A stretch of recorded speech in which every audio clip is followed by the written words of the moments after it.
निमंत्रण देकर बुलाया है। तो एक बाजू में तो हमारी सरकार कहती है कि देश में आजादी के 50 साल पूरे हो गए हैं और हम आजादी की स्वर्ण जयंती मना रहे हैं। दूसरी तरफ हमारी सरकार ऐसे लोगों को बुलाकर ला रही है जिन्होंने ये देश गुलाम बनाया था,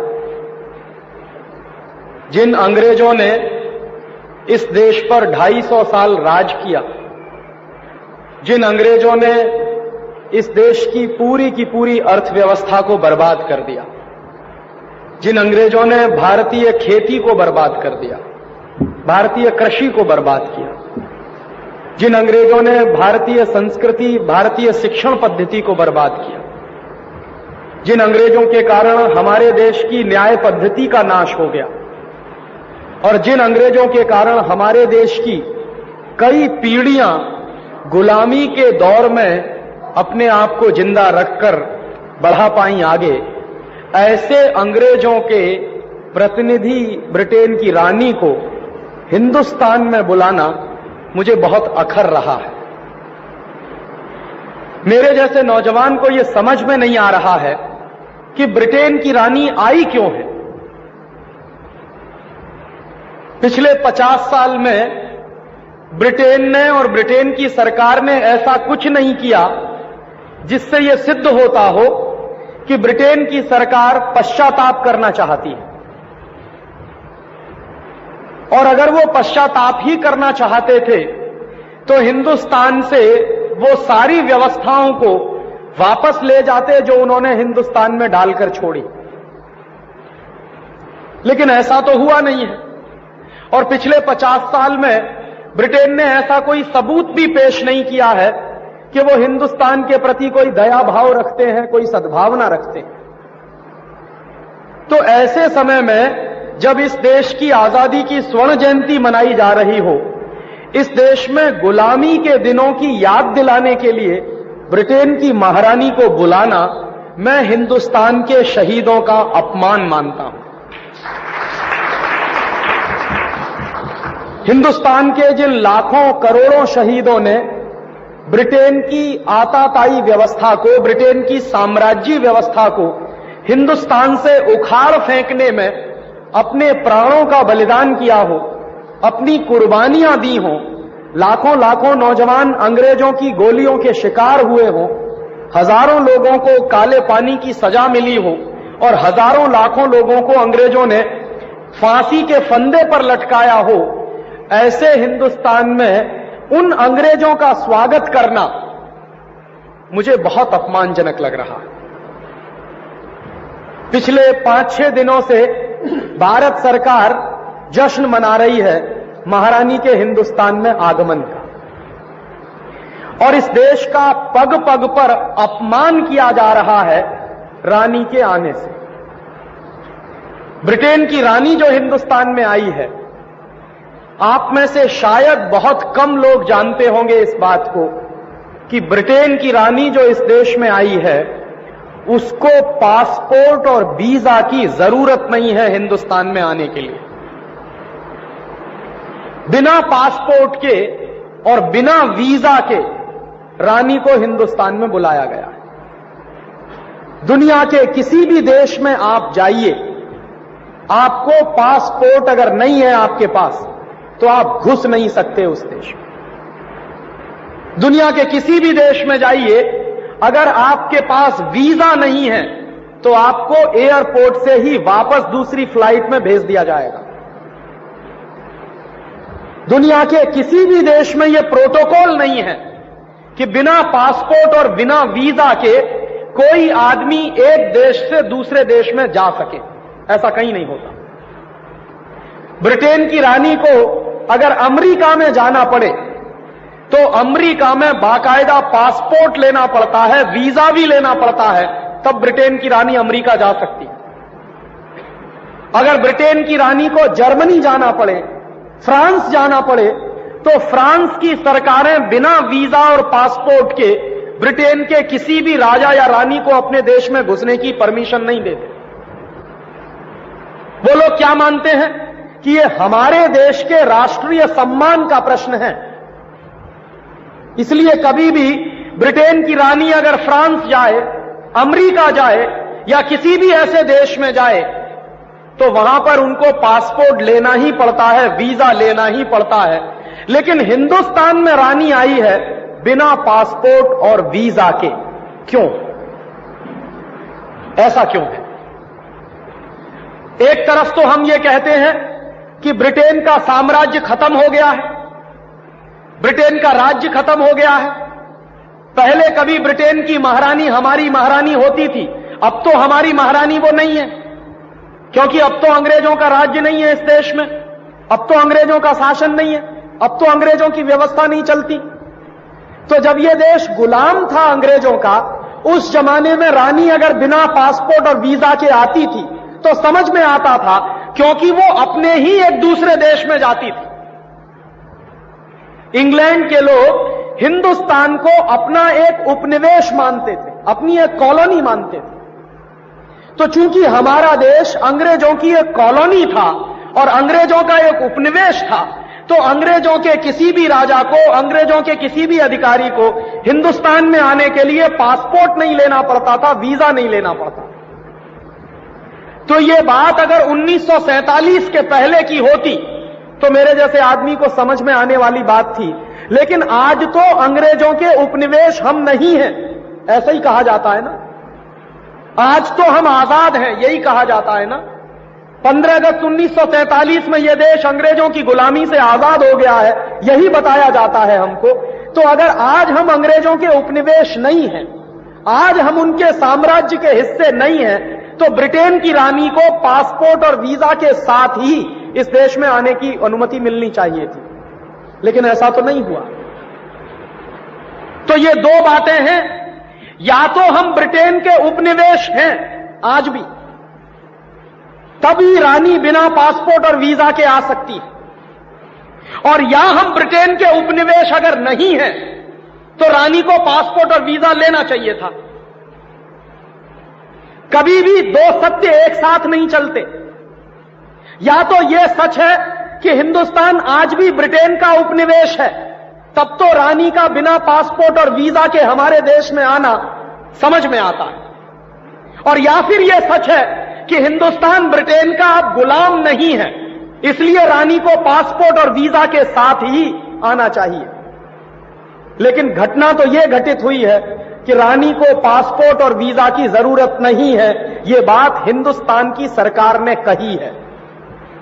तो इसका एक ही अर्थ निकलता है, या तो यह अर्थ निकलता है जैसे आप अगर विदेश जाएं और आप हिंदुस्तान के नागरिक हैं, तो हिंदुस्तान की नागरिक की हैसियत से आप दुनिया के किसी भी देश में जाइए घूमने के लिए।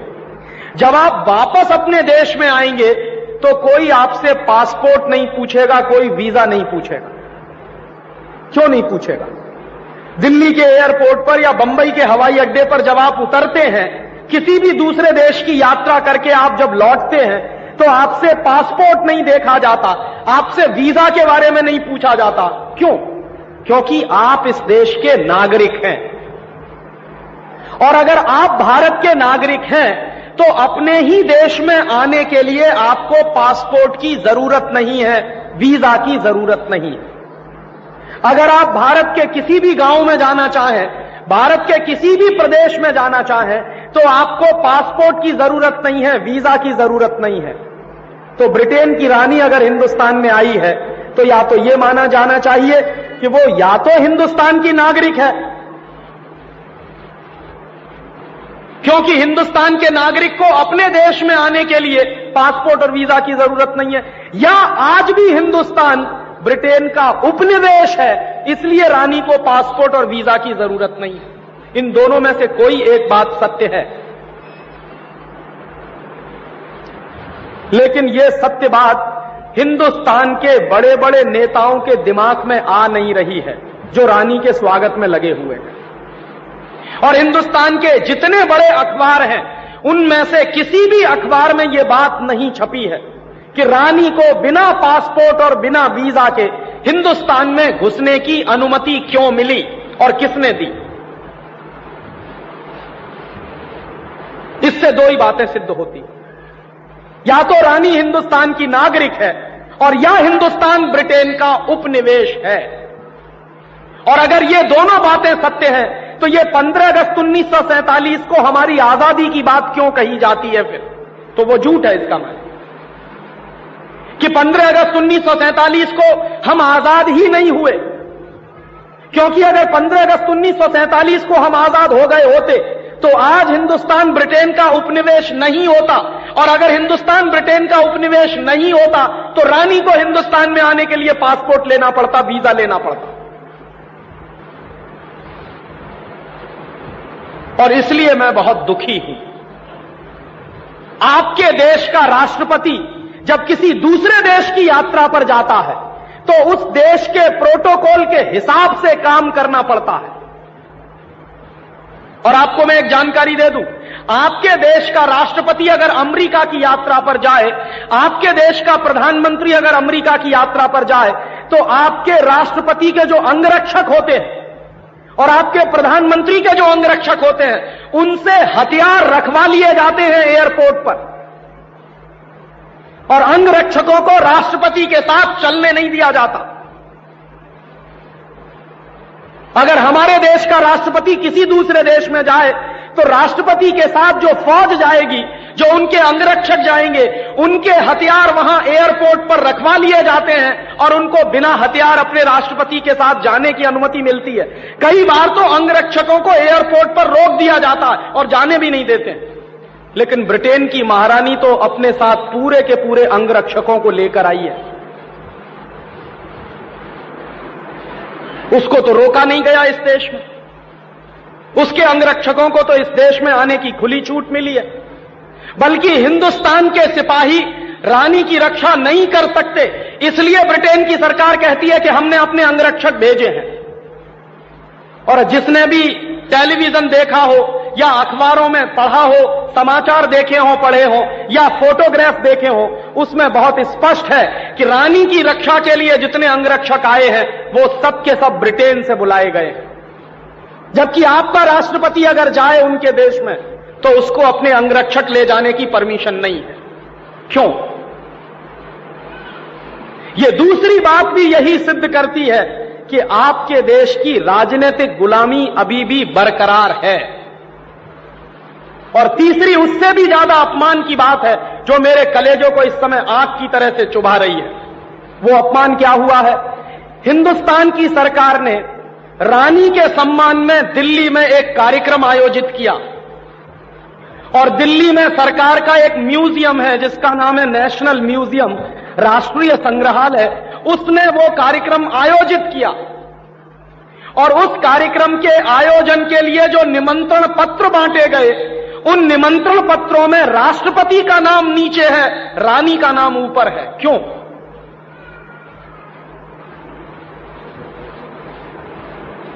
हिंदुस्तान की सारी राष्ट्रीय अस्मिता और सम्मान को चोट पहुंचाई है जब रानी का नाम ऊपर है और हमारे देश के राष्ट्रपति का नाम नीचे है। और इस देश का राष्ट्रपति इस देश के संविधान का सबसे प्रमुख व्यक्ति है। भारतीय संविधान के अनुसार भारतीय संविधान का सबसे प्रमुख व्यक्ति है राष्ट्रपति, सारे राष्ट्र का प्रमुख व्यक्ति है वो। और भारतीय संविधान के अनुसार वो राष्ट्र का प्रथम पुरुष है, पहला व्यक्ति है। तो जो हमारे राष्ट्र का पति है, जो राष्ट्र का प्रथम पुरुष है, जो भारतीय संविधान का सबसे प्रमुख व्यक्ति है, उसका नाम नीचे और एक विदेशी का नाम ऊपर, ये कैसे हो गया इस देश में? और इसको मैं भारतीय संविधान का सरासर अपमान मानता हूं। इसको मैं भारतीय राज्य व्यवस्था का सरासर अपमान मानता हूं। और यह अपमान आपकी सरकार ने किया है, क्योंकि वो निमंत्रण कार्ड भारत सरकार ने छपाया है। और अगर उस निमंत्रण कार्ड पर रानी का नाम ऊपर है, राष्ट्रपति का नाम नीचे है, तो यह दुर्घटना कब होती थी? यह दुर्घटना होती थी जब हिंदुस्तान गुलाम था अंग्रेजों का। और जब हिंदुस्तान गुलाम था अंग्रेजों का, तो अंग्रेजों का राजा इस देश में आया था जिसका नाम था जॉर्ज पंचम। सन 1911 में आया था वो इस देश में। तो जब जॉर्ज पंचम इस देश में आया था तो जॉर्ज पंचम का नाम ऊपर था और हिंदुस्तान में जो वायसराय था अंग्रेजों का उसका नाम नीचे था। तो उस जमाने में अगर यह दुर्घटना हुई तो मैं मानने को तैयार हूं कि 1911 में यह देश ब्रिटेन का गुलाम था, उपनिवेश था, ब्रिटेन का शासन इस देश पर चलता था। लेकिन आज आजादी के 50 साल में अगर वही दुर्घटना हो रही है तो कौन सी बात मैं मानूं?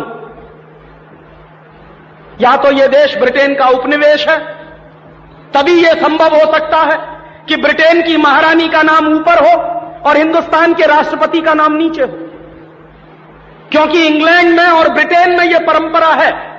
इंग्लैंड का जो प्राइम मिनिस्टर होता है, ब्रिटेन का जो प्राइम मिनिस्टर होता है, उसका नाम हमेशा रानी के नाम के नीचे होता, और ब्रिटेन में रानी की हैसियत राष्ट्रपति के बराबर की होती है। तो वहां रानी का नाम ऊपर होता है और ब्रिटेन की संसद का जो प्रधानमंत्री होता है उसका नाम नीचे होता है, क्योंकि रानी ब्रिटेन की महारानी है। मेरे देश की तो नहीं है महारानी वो, लेकिन मेरे देश में यह क्यों हो गया? और यह कोई प्रिंटिंग मिस्टेक थी ऐसा नहीं है। भारत सरकार ने बाकायदा इसके लिए तर्क दिया है कि हमने यह किया है और जानबूझकर किया है। और मैं ये इंतजार कर रहा हूं कि ये जो सुप्रीम कोर्ट हमने बनाए हैं, ये संविधान की रक्षा करने के लिए बनाए हैं हमने। और अगर संविधान का अपमान हो रहा है तो हिंदुस्तान का सुप्रीम कोर्ट खामोश क्यों है? क्यों नहीं पिछले 5 दिन में भारत सरकार के खिलाफ सुप्रीम कोर्ट ने कोई स्ट्रिक्चर इशू किया है? क्यों नहीं किया है? क्या हमने सुप्रीम कोर्ट इसलिए बनाए हैं कि यह खामोशी के साथ देश का अपमान होते हुए देखें, देश के संविधान का अपमान होते हुए देखें? इसलिए हमने बनाए हैं ये सुप्रीम कोर्ट। हिंदुस्तान का सुप्रीम कोर्ट खामोश है। इतने बड़े राष्ट्रीय अपमान के प्रश्न पर सुप्रीम कोर्ट बोल नहीं रहा है। सब खामोशी के साथ मुंह सिलकर बैठे हुए हैं। और दूसरी तरफ हिंदुस्तान की सारी राजनीतिक पार्टियों के बड़े नेता खामोश है। किसी भी नेता का बयान नहीं आया है इतने बड़े राष्ट्रीय अपमान के प्रश्न पर। किसी भी राजनीतिक पार्टी ने बयान नहीं दिया है, इतना बड़ा अपमान हुआ है इस देश का इस सवाल पर। और इस देश में कुछ राजनीतिक पार्टियों को तो हम राष्ट्रवादी कहते हैं, कुछ राजनीतिक पार्टियां तो भारतीय संस्कृति के लिए मरने मिटने को तैयार हैं, कुछ राजनीतिक पार्टियां तो भारतीय अस्मिता के लिए अपनी जान न्यौछावर करने को तैयार है। ऐसी राजनीतिक पार्टियों की तरफ से भी कोई बयान नहीं है आज तक। जो अपने आप को राष्ट्रवादी मानते नहीं, उनसे तो हम कोई उम्मीद कर नहीं सकते, लेकिन जो हमेशा से अपने आप को राष्ट्रवादी कहते हैं, उनकी तरफ से भी तो कोई बयान नहीं आया है। इतना बड़ा राष्ट्रीय अपमान का प्रश्न है ये। और उससे भी बड़ा राष्ट्रीय अपमान उस दिन हुआ जब रानी को दिल्ली में 21 तोपों की सलामी दी गई। हिंदुस्तान में प्रोटोकॉल है। प्रोटोकॉल क्या है कि जब कोई नया राष्ट्रपति पद ग्रहण करता है तब नए राष्ट्रपति को 21 तोपों की सलामी दी जाती है, बाकी किसी को नहीं दी जाती। जब कोई नया व्यक्ति राष्ट्रपति बनता है तब हिंदुस्तान के पार्लियामेंट के प्रोटोकॉल के अनुसार उसको 21 तोपों की सलामी दी जाती है। सिर्फ इस देश का राष्ट्रपति हकदार है 21 तोपों की सलामी लेने के लिए, लेकिन ब्रिटेन की रानी के लिए 21 तोपों की सलामी दी गई है उस दिन, जिस दिन वो उतरी है दिल्ली में। इससे बड़ा राष्ट्रीय शर्म का कोई दूसरा प्रश्न हो नहीं सकता। और ये जो राष्ट्रीय प्रश्न खड़ा हो गया है इस देश में, ये हर व्यक्ति से 2 ही सवाल पूछ रहा है। मैं अपने आप से ये 2 प्रश्न पूछ रहा हूं। क्या हम आजाद हैं? क्या ये भारत ब्रिटेन का उपनिवेश नहीं है? और अगर यह ब्रिटेन का उपनिवेश नहीं है तो यह तमाशा क्यों हो रहा है? और या तो फिर हम यह कहें ईमानदारी से कि हम आज भी ब्रिटेन के उपनिवेश हैं, तो फिर 15 अगस्त 1947 क्यों मनाते हैं हम? फिर क्यों पिछले 50 साल से 15 अगस्त का नाटक चलता है इस देश में? क्यों मुझे बड़े बचपन से यह याद दिलाया गया है कि 15 अगस्त तुम्हारा स्वतंत्रता दिवस है? काहे का स्वतंत्रता दिवस है, जब आज भी हम उसी गुलामी में फंसे हुए हैं जो कभी अंग्रेजों के जमाने में चला करती थी। और उससे भी ज्यादा अपमान मुझे लगा जब ब्रिटेन की रानी के सम्मान में वही गीत गाया गया जो जॉर्ज पंचम के सम्मान में 1911 में गाया गया था कलकत्ता में। कौन सा गीत था वो? हिंदुस्तान में ब्रिटेन के लोगों के समर्थक बहुत बड़ी संख्या में रहे, और ना सिर्फ ब्रिटेन के समर्थक रहे बल्कि अंग्रेजों के तलवे चाटने वाले घराने इस देश में रहे। अंग्रेजों की जी हजूरी करने वाले घराने इस देश में रहे, और जिन खानदानों ने अंग्रेजों के जितने ज्यादा तलवे चाटे, उन्हीं खानदानों का नाम इस देश में गर्व से लेते हैं लोग। जो अंग्रेजों के सबसे ज्यादा पिट्ठू बनकर रहे, जो अंग्रेजों के चरणों में साष्टांग बिछ जाते थे, ऐसे ही लोगों को इस देश के इतिहास में पढ़ाया जाता। और ऐसा ही एक खानदान था जो अंग्रेजों की गुलामी में आकंठ डूबा हुआ था। उस खानदान का नाम था टैगोर खानदान। और उस टैगोर खानदान का एक व्यक्ति था जिसका नाम था रविंद्रनाथ टैगोर। उस रविंद्रनाथ टैगोर ने जॉर्ज पंचम के स्वागत के लिए एक गीत लिख दिया था। और ना सिर्फ उस आदमी ने वो गीत लिखा, बल्कि कलकत्ता में जब जॉर्ज पंचम पहुंचा और उस भरी सभा में जहां लाखों लोग उपस्थित थे, हिंदुस्तान की गुलामी का गीत गाया गया और ब्रिटेन के राजा का सम्मान किया गया। और यह काम रविंद्रनाथ टैगोर ने अपने मुंह से किया। और वो गीत कौन सा था जो रविंद्रनाथ टैगोर ने इंग्लैंड के राजा की स्तुति का गान करते हुए लिखा था? वो गीत वही है जिसको आप कहते हैं जनगण मन अधिनायक जय हे भारत भाग्य विधाता। बहुत शर्म आती है मेरे जैसे आदमी को जब वो गीत गाने के लिए कोई मुझे कहता है कि ये गाओ। क्यों गाएं उस गीत को? रविन्द्रनाथ टैगोर तो चापलूसी करते थे अंग्रेजों की। रविन्द्रनाथ टैगोर तो चाटुकार थे अंग्रेजों के, और रविन्द्रनाथ टैगोर तो साइकोफेंट थे अंग्रेजों के। इसलिए उन्होंने अंग्रेजों के राजा के सम्मान में वो गीत लिखा था। मैं तो नहीं हूं, मुझे तो अंग्रेजों की चापलूसी से कोई मतलब नहीं है। मैं तो अंग्रेजों का उससे ज्यादा विरोधी हूं जितना कोई हो सकता।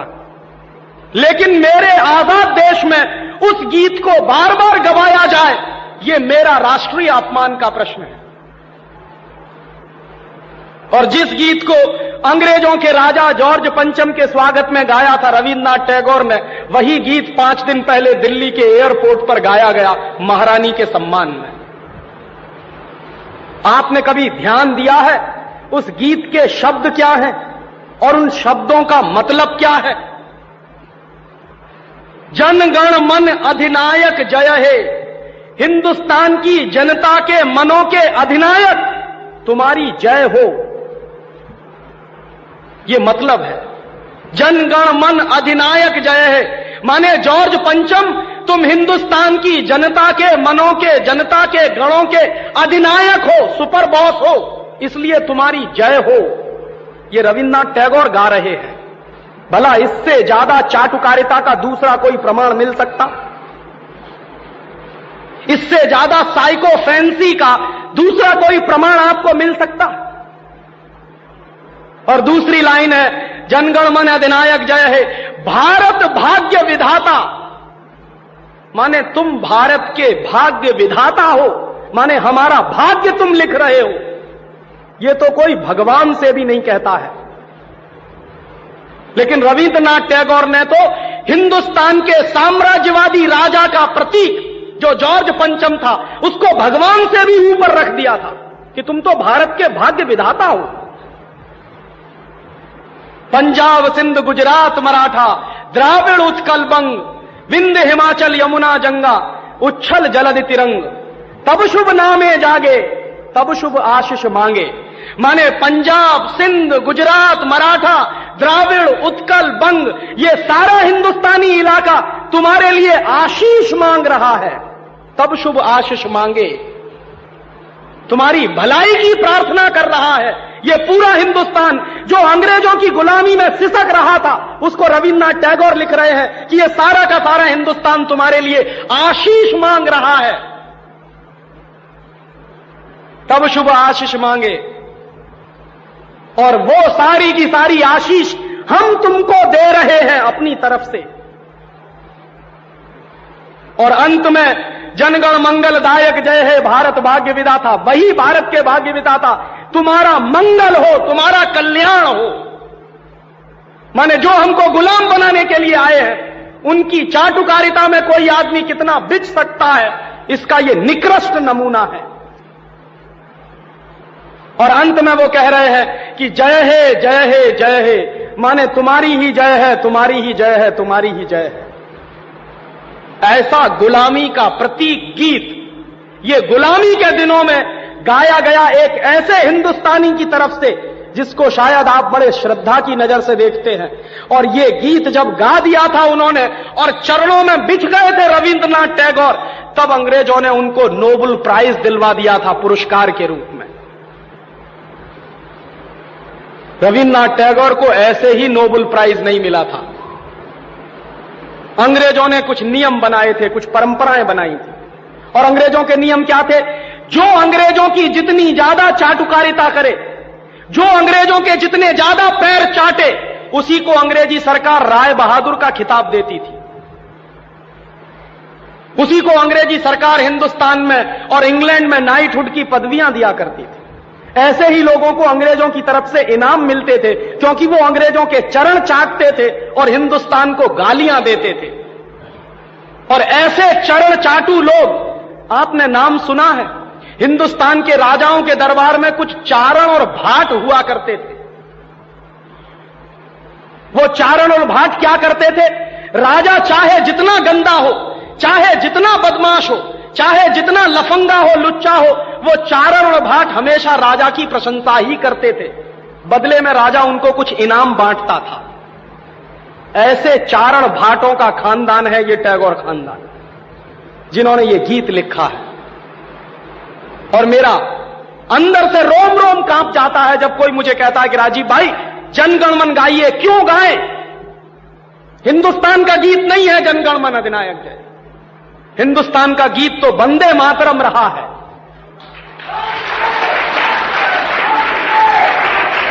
और यह वंदे मातरम जैसा गीत जो हिंदुस्तान की आजादी की लड़ाई का प्रतीक था, जो हिंदुस्तान के लोगों में खून में जोश भरने का काम करता था, उस वंदे मातरम जैसे गीत को हिंदुस्तान में राष्ट्रीय गीत का दर्जा दिलवाने में 50 साल लग गया हमको, अब जाके हुआ है।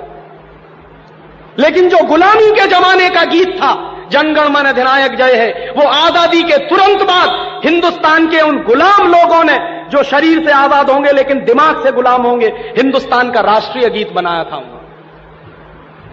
और आप में से बहुत कम लोग जानते होंगे कि कांग्रेस के 2 अधिवेशन हुए थे, जिन दोनों अधिवेशनों में यह फैसला हुआ था सर्वसम्मति से कि हिंदुस्तान की आजादी के बाद जनगण मन हमारा राष्ट्रीय गीत नहीं रहेगा। यह फैसला हुआ था कांग्रेस की समिति में। लेकिन उन्हीं कांग्रेस के लुच्चे नेताओं ने आजादी के बाद उसी को अपने देश का राष्ट्रीय गीत घोषित करवा दिया। इससे ज्यादा शर्म की दूसरी बात कोई हो नहीं सकती। और वो गीत जिस तरह से गाया गया था जॉर्ज पंचम की अगुवाई करने के लिए, जॉर्ज पंचम का स्वागत करने के लिए कलकत्ता में लाखों लोगों के बीच में, वही गीत अब फिर गाया गया है महारानी के सम्मान में उस दिन दिल्ली के एयरपोर्ट पर। कैसे कहें कि ये देश आजाद है? 1911 में जो हमने सुना है वही तो आज हम हमारी आंखों के सामने देख रहे हैं। उस जमाने में चारण भाटों का काम टैगोर जैसे खानदान के लोग करते थे। आज भी चारण भाटों की कमी नहीं है। जो